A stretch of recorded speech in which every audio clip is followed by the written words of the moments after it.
So, I was listening to the City Business Edition today, and, sometimes when people talk about taxation, informality, we feel like they are worrying people. But I just want to say two things.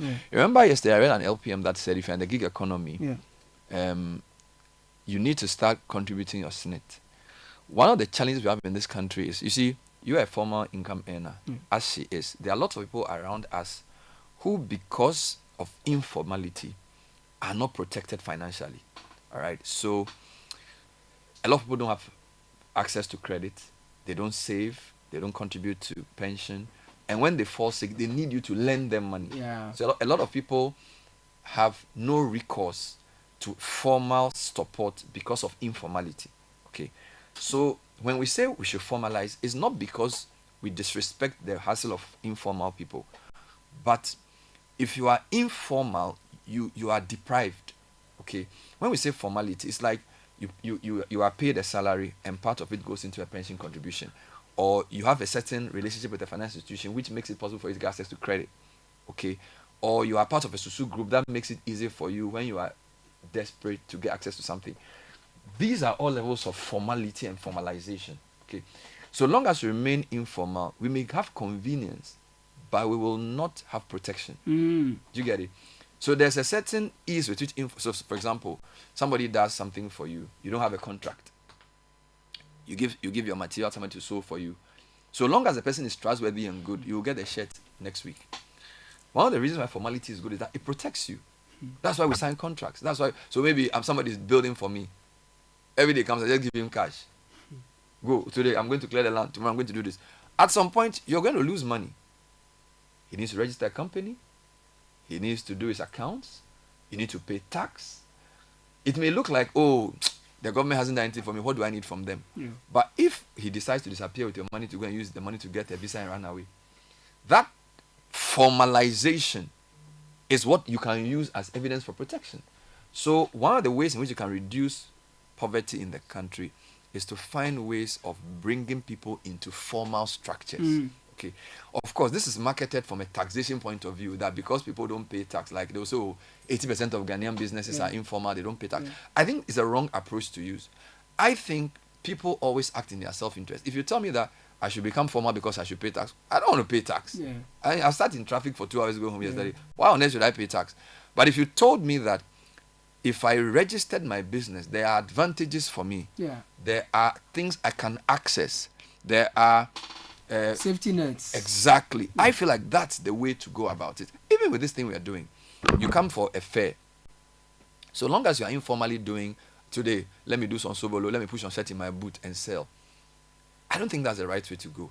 Go to FDA. Get a proper what do you call it? Certification. Go to Standards Authority. Register the company. Get a financial institution. Get a record. Do your books properly. If somebody wants to give you a loan, they want to see that you are serious. So we want to encourage a lot of the small business who listen to us, who every now and again will come and give us something and say, oh, shall I produce something? These fairs force you to formalize in a way that can give you consistent streams of income. All right? Because the thing I always say is that if you cannot replicate the quality you produce, you are not in a business. The fact that you can sew a nice shirt today does not mean you have a business. If you cannot replicate it, if you cannot reproduce it and standardize it, you are not really in a business.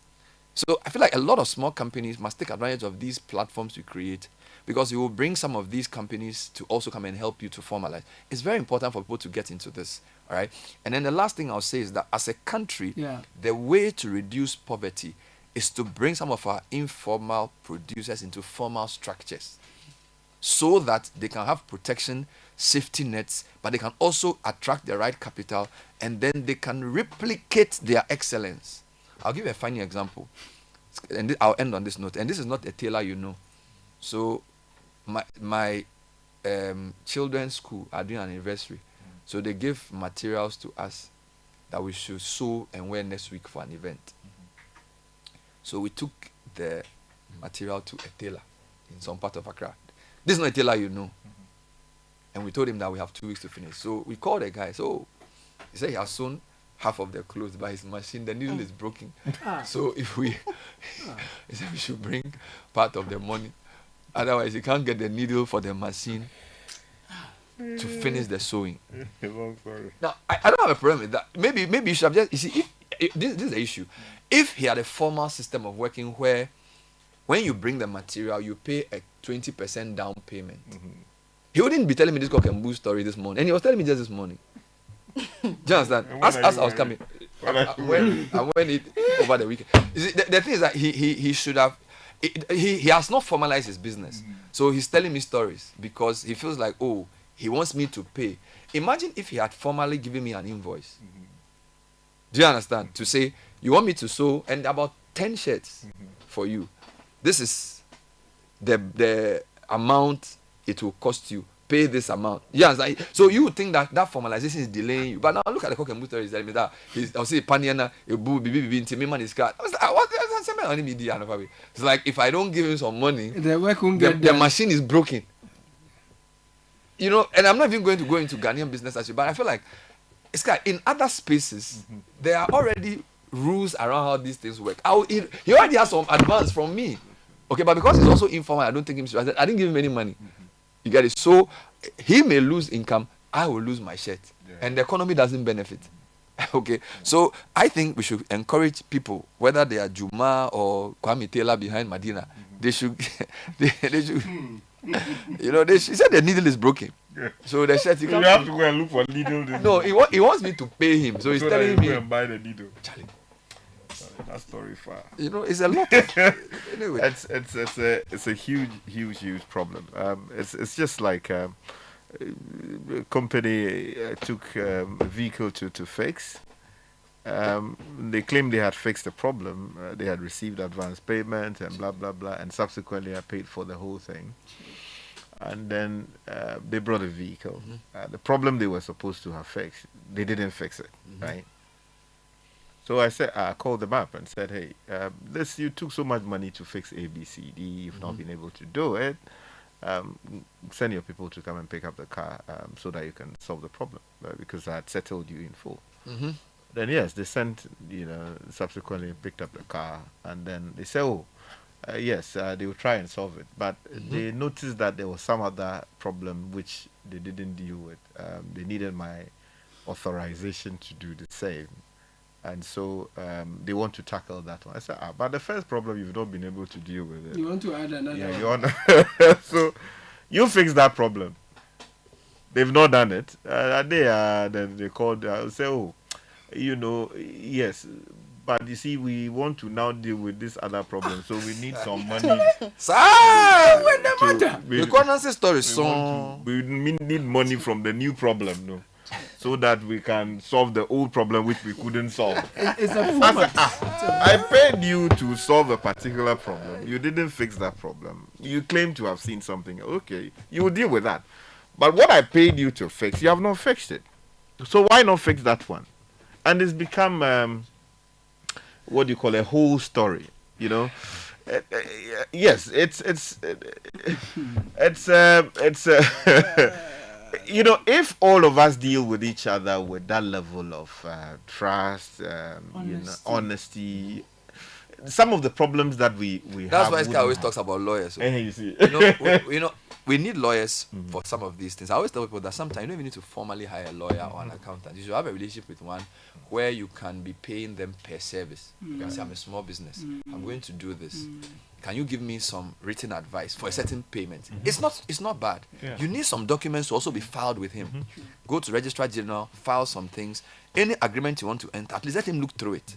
When somebody wants you to do something which is of consequence and is long term, at least let the lawyer read through it. Don't just sign. Yeah. Okay, don't just sign, whether it's something with a bank or with somebody even giving you an informal loan. Because people go to school to learn these things to help you. Okay, we cannot bring out the best in business if we don't use our professionals. And I think accountants and lawyers are critical. I'm doing a project now, almost every step of the way I talk to my lawyer and I have an accountant. He looks at it, he tells me to do this. How do I do the books so that I'm not in in conflict with the GRA. These things are very important. Don't say, oh, my father has learned this thing, I've done it for 20 years. No, the world has changed. And because of the gig economy, there are many lawyers available now that Look, you can send him the thing, he'll forward it back to you. You don't have to go and sit in his office and spend 3 hours. No. You know, because now you're producing a lot more. Yeah. Okay. There's this guy who does, does a few things for me here and there. The other day, he came to me and said, look, he had gone to give so much money to someone who promised that he was going to, what do you call it? He was going to use the money to do mobile money. And he will pay so much money at the end of the month, each month, until the money is fully paid. And now the guy says some emergency came up, and he used the money to deal with that emergency. And now he doesn't have money to be able to fulfill his obligations under the agreement. So I asked him, okay, what agreement did you sign? He said, oh, they themselves drafted something. Look at that. Yeah, own thing. They said, I said, okay, you go and bring the document. Then the gentleman brought the document. I looked at it. I laughed. And I said, so you and who drafted this? He said, oh, he and his other partner. How did you say, oh, we just went onto the internet and we saw something. First of all, I mean, the agreement was incompetently drafted. And then also, every term of that agreement, right, to a large extent would violate all the tenets of, agreements of that kind, laws about how we lend money to people and all of, like, the interest levels were clearly, I mean, I said, you see, this is the problem that you have when you assume that you know something. This is a professional area. That is why I keep telling people that things like that, don't just get up. You are going to rent a room, right? You are going to be a tenant somewhere, or you are going to be, you have to talk to a lawyer. Exactly. You need, the agreement is drafted for you. You need someone to look at it. There are times that you look at the wedding, you're not so clear, the implications and all of that. Now the guy says he's not going to pay the money for you. So what are you going to do? Now we had to find a way of getting the guy to pay up the money, and I helped him to get that done, and something else left to be done. The point I'm making is that many people don't respect knowledge or expertise, or they assume that it is too expensive to afford. You don't know that ignorance is more expensive. So when you go and you whap him well, then you now come. You say, oh, as for lawyers, if I had brought it to a lawyer, he would ask me for this amount. That no, go. In fact, in some cases, you can even negotiate. In some cases, even pro bono. And this even applies also to surveyors and exactly. engineers. And like, a lot of times people build and we wonder why our cities are so chaotic.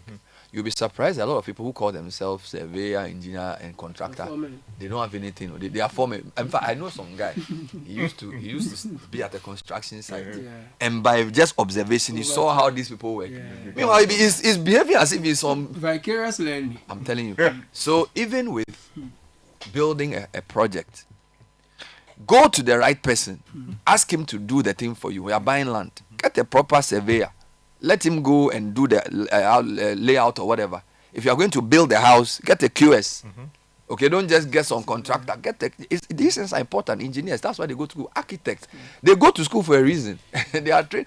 It's better for the economy. We have better standards, and you see, excellence is the product of repeated doing things right. And there are people who have been trained to do it. So I just want to urge people that you go for professionals. Whilst we don't disrespect informality, we're saying add value to what you're doing so that you can have a sustained way of reproducing your income.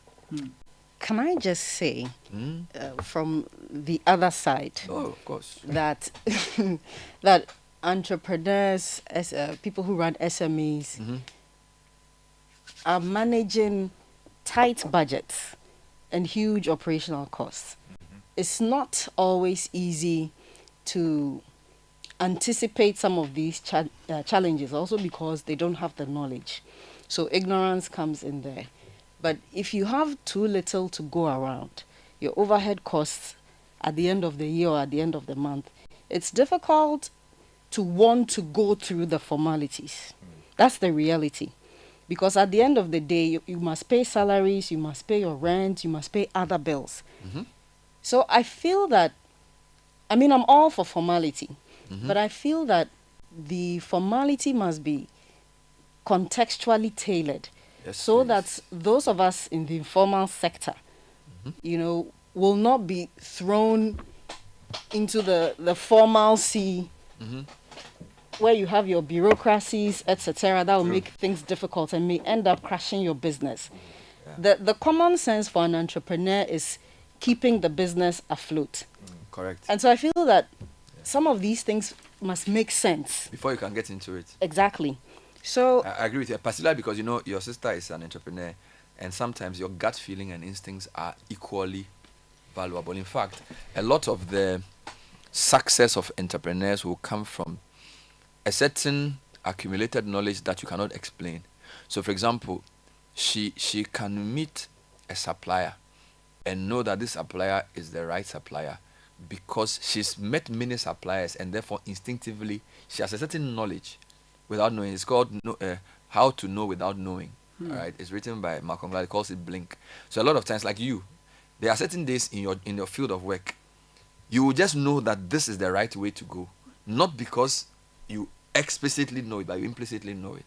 I think that's what you're saying. I completely agree with that. Yeah. But I feel like one of the challenges we have in this country is that we're also not able to replicate success. A lot of our most successful business people, when they die with the business success because they've paid so much of a heavy price, they've used so much grit, and they've done a lot of gut feeling, and they are great. They've built the business with their sweat and blood. But we have not found a way to institutionalize the knowledge. Do you understand me? So what I'm saying is not even in relation to doing it now. So people have to sit down and reflect on how they were able to do it, and then build systems that allow for learning. Okay, so you've built Tekura to a point where it's one of the biggest furniture companies in the world. Now your kids come 10 years later, they graduate from university. They should be able to read the 10 rules that made Tekura what it is, and they must know it instinctively. But we must also be able to take it to a business school and say, this is how you do it, so that we can then say, like, you know, when I went to business school, we were reading about Toyota and Honda, what happened in Japan, and there weren't enough cases about African. I mean, I'm in a business school learning about business. Business is also contextual, right? And you're telling me about Nokia, you're telling me about Honda, and I'm like, Charlie, what about Casapreco? What about UT? Do you understand? I need to know how those things apply in Ghana too. Right? So I take your point completely, but I'm saying when the chips are down. But you didn't let me land. Oh, sorry. I was just. I didn't know you were still in the air. That's typical along people. Oh, I'm sorry. Please land. Please land. Forgive me. No, so I just thought you wanted landed. to conclude what I was saying earlier, that I agree with you guys, but I think care must be taken. But also, I think, I don't know whose job it is, but we have to find a way to provide relevant knowledge and training so that the one man business person or the one woman business person can appreciate and inculcate structures even in that one man business that they're doing. A lot of the time, the informality is the common sense and easier approach. But if they're able to get some kind of practical understanding, then they may take some of these steps. Even if you're doing a tabletop, you can even keep your small records, etc. So that's my conclusion. Just to add something quickly, which will be in a small form of addressing some of the issues that you raise. You see, given my background in corporate law, there's something known as sweat equity, where you are not directly paying cash for someone's hustle. So you're looking for the services of an accountant who will be looking at your books and ensure that everything is in compliance with the rules. You don't have money immediately to pay, but you are into furniture production, There's a way of saying that, look, for the next 5 years, or let's stay in this arrangement forever, I want you to be looking at my books. But instead of giving you cash, which I don't have, I'm giving you some equity in the company. Right? That's where David Ofosu-Dorte says the moment money comes into an equation, then Ghanaians are not able to work together too. No, you see, it's also about honesty, trust, keeping Exactly. the faith that the two of us can work together, even if we disagree on our personal relationships and all of that. I think for the sake of the business, it should be possible to move this forward. And for some reason, people don't get these things over the line. And that is why we get into all kinds of difficulties.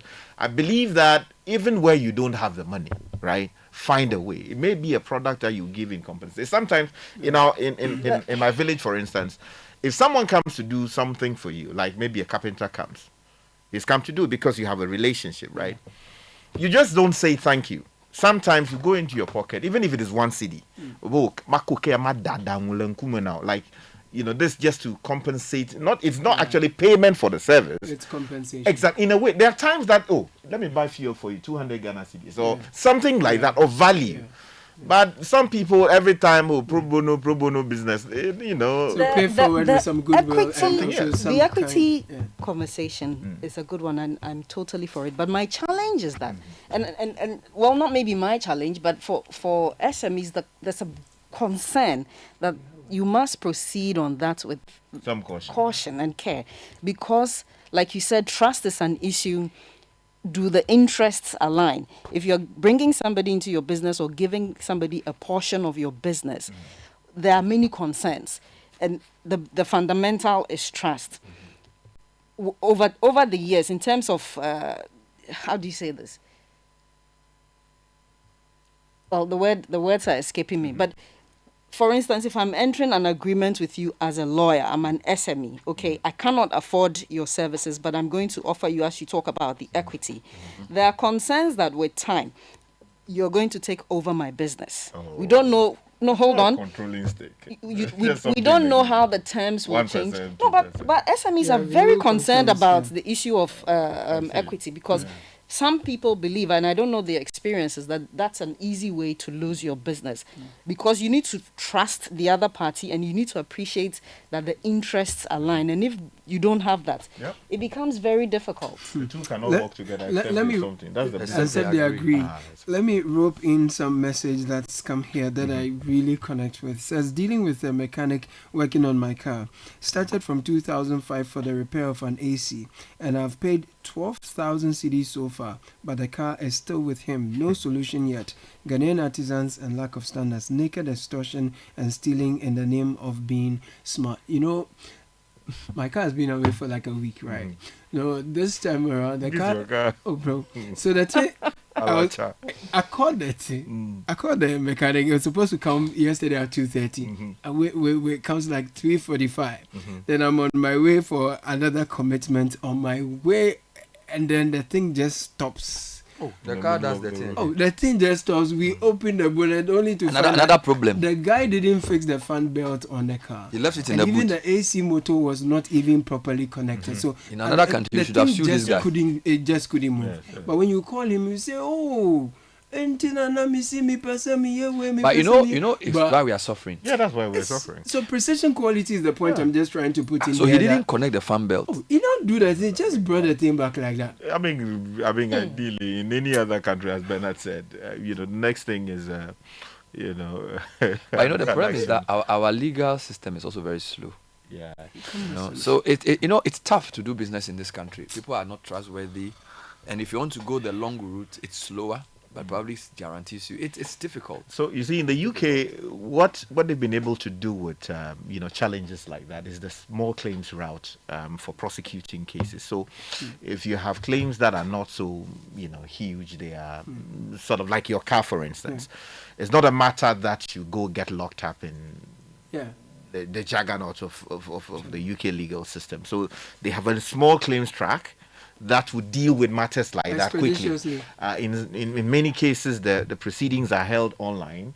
You have litigants in person, so people representing themselves, dealing with these matters, and these matters get resolved. And also, one of the creative ways they've been able to deal with issues it's in the area of using alternative dispute resolution. So is there a way of dealing with this matter without worrying judges and magistrates about it? So that's one of the reforms we should also be looking at in a big way. I know there are things like that. I think we have the small claims, some of the lower courts, district courts dedicated to that. Yes, but it's not as structured as elsewhere. So, and taking it online, people don't have to leave Kumasi to come and fight for these things in Accra. In some cases, it's just basa bisa. So let's see how we can deepen those spaces. Yeah.